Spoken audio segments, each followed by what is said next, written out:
இப்ப நீங்க பார்த்தீங்கன்னாக்கா, அம்மா வந்த பிறகு அ மின்சாரத்துறை எப்படி இருந்ததுன்னு தெரியும். கிட்டத்தட்ட 76,000 கோடி கடன்ல இருந்தது அம்மா வரும்போது. அம்மா இருக்கும் காலத்திலேயே அத 35 ஆக்குனோம். அப்ப அந்த அளவுக்கு அத அடைச்சிருக்கோம். குறைச்சோம்.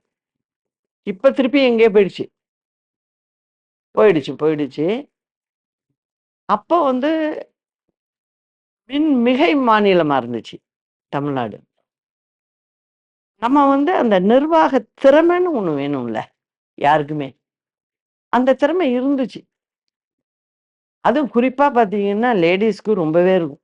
ஏன்னா வீட்டு நிர்வாகம் வந்து அவங்கள மாதிரி செய்ய முடியாது யாரும். ஸோ, அதனால வந்து அது வந்து ரொம்ப ஈஸி ஆயிடுச்சு எங்களுக்கு. அதனால நல்லபடியா செஞ்சாங்க. நமக்கும் மின்சாரம் பற்றாக்குறை இல்லாம நடத்துனாங்க.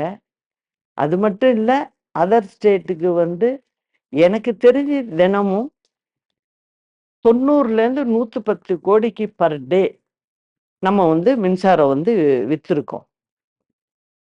இதெல்லாம் அம்மா காலத்துல நடந்துச்சே. இப்ப பார்த்தீங்கன்னாக்கா 8525 மெகாவாட் அளவிற்கு